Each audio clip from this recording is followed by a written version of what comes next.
Question number 2 है find the average rate of change when x change from a to b। Part 1 है इसका। a is equal to मतलब area is equal to pi x square where x is the radius of the circle. a is equal to 3 and b is equal to 3.1। अब इसके अंदर circle का area दिया हुआ है a is equal to pi x square और यहाँ पे जो x है वो रेडियस है। तो अब अगर रेडियस इंक्रीज हो रहा है 3 से लेकर 3.1 तक, तो हमें बताना है कि अगर रेडियस किसी सर्किल का इंक्रीज होता है तो उसका जो एरिया है उसमें क्या चेंजिंग आएगी, मतलब एवरेज रेट जो है ऑफ चेंज वो क्या होगा। ये फाइंड करने के लिए हम सबसे पहले लिखते हैं क्योंकि इंक्रीज हो रहा है तो हम इंक्रीज का फार्मूला लिखते हैं। इंक्रीज रेट ऑफ चेंज जो है वो होगा delta y upon delta x is equal two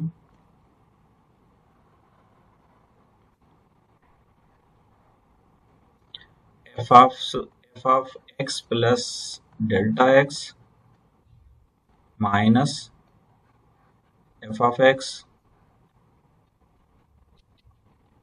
divided by delta x।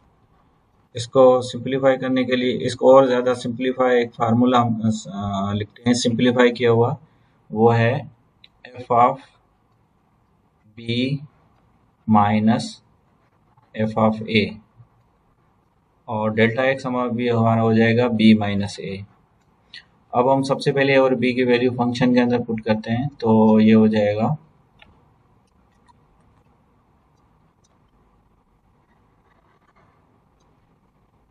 f of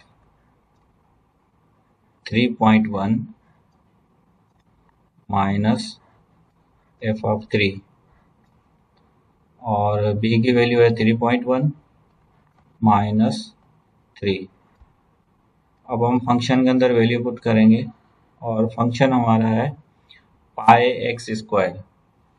तो हम सबसे पहले रखते हैं वैल्यू 3.1 की, तो ये हो जाएगा पाई एक्स स्क्वायर और एक्स की वैल्यू है 3.1। उसके बाद जो दूसरा फंक्शन होगा वो होगा माइनस पाई एक्स स्क्वायर और यहाँ पे x की वैल्यू होगी 3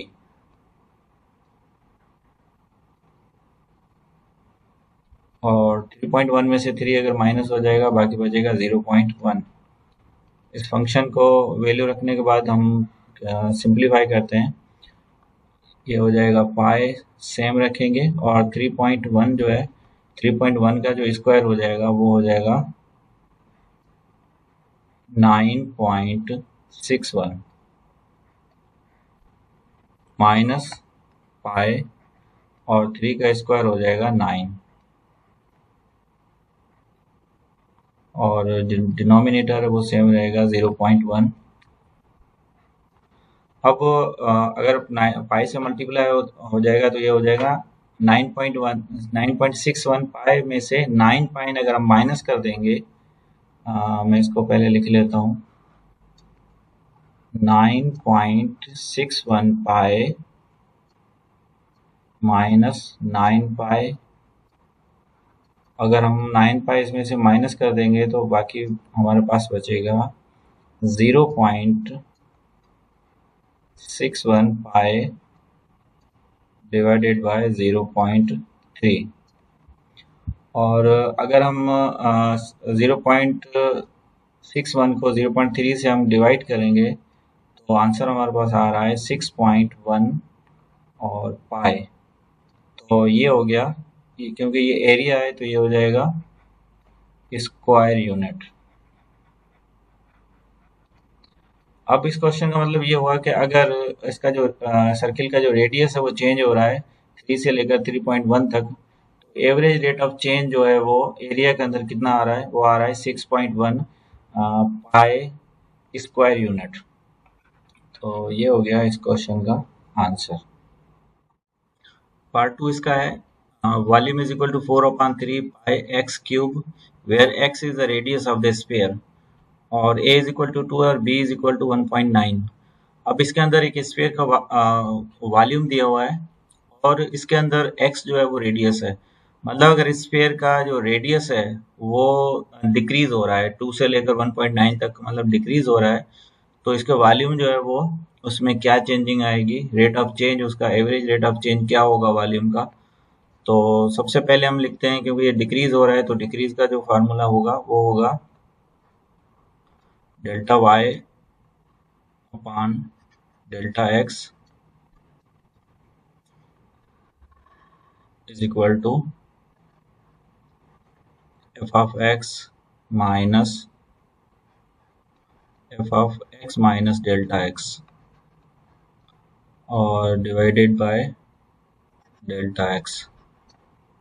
और इसको थोड़ा सिंपल बनाने के लिए हम एक फार्मूला और लिखते हैं जो इजीली हम उसको कर सकते हैं। एफ ऑफ एक्स जो कि बराबर है f of a minus f of b divided by a minus b, क्योंकि ये डिक्रीज हो रहा है तो ए माइनस बी हो जाएगा। उसके बाद हम इसकी ए और बी की वैल्यू रख लेते हैं, तो ये हो जाएगा एफ ऑफ ए है 2, एफ ऑफ 2 में से एफ ऑफ 1.9 हम माइनस करेंगे और डिवाइड करेंगे ए माइनस बी। तो यहाँ पे ए की वैल्यू है 2 माइनस बी की वैल्यू है 1.9। उसके बाद हम फंक्शन के अंदर 2 रखेंगे और फंक्शन हमें गिवन है 4/3 पाई एक्स क्यूब। तो एक्स की वैल्यू 2 है, इसको हम क्यूब करेंगे और माइनस एफ ऑफ 1.9, तो ये हो जाएगा 4/3 पाई और 1.9 एक्स की जगह पे रखेंगे 1.9 का क्यूब। उसके बाद हम इसको सिंप्लीफाई करेंगे और 2 में से 1.9 अगर हम माइनस करेंगे तो बाकी बचेगा 0.1। इसको हम फर्दर सिंप्लीफाई करेंगे तो ये बन रहा है 4.3 पाई और 2 का क्यूब हो जाएगा 8 माइनस, और ये हो जाएगा 4/3 और पाई और 1.9 का क्यूब जो बनेगा वो बनेगा 6.859 और डिनोमिनेटर सेम होगा 0.1। अब हम इसको फर्दर अगर हम सिंप्लीफाई करेंगे और पाई की वैल्यू रख के अगर हम कैलकुलेट करें, पाई की वैल्यू है 3.14 और इंटू 8, तो आफ्टर कैलकुलेशन जो फर्स्ट फंक्शन है जिसमें हमने 2 रखा था उसकी वैल्यू बन रही है 33.51। मतलब यहाँ पे पाए की वैल्यू रखें 3.1, अगर हम वैल्यू रख रहे हैं 8 से मल्टीप्लाई करेंगे, फिर 4 से मल्टीप्लाई करेंगे और 3 से डिवाइड करेंगे, तो आंसर हमारे पास आ रहा है 33.15। और इसी तरीके से अगर 6.859 को पाई से मल्टीप्लाई करेंगे और 4/3 से मल्टीप्लाई करेंगे, तो इसका जो आंसर बन रहा है वो बन रहा है 28.73 और जो डिनोमिनेटर है वो सेम है 0.1। अगेन 33.51 से अगर हम माइनस करेंगे 28.73, तो ये बाकी बचेगा, हमारे पास बचेगा 4.78 डिवाइडेड बाय 0.1। अगेन 0.1 से अगर हम इसको डिवाइड करेंगे तो फाइनल आंसर जो बच रहा है वो बच रहा है 47.8। अभी क्योंकि ये वॉल्यूम है तो वॉल्यूम क्यूब में होता है, क्यूबिक यूनिट। मतलब स्फीयर का अगर हम रेडियस में चेंजिंग आ रही है 2 से लेकर 1.9 डिक्रीज हो रहा है, तो इसका मतलब है कि जो एवरेज रेट ऑफ चेंज होगा इन वॉल्यूम वो होगा 47.8। तो ये हो गया इस क्वेश्चन का आंसर।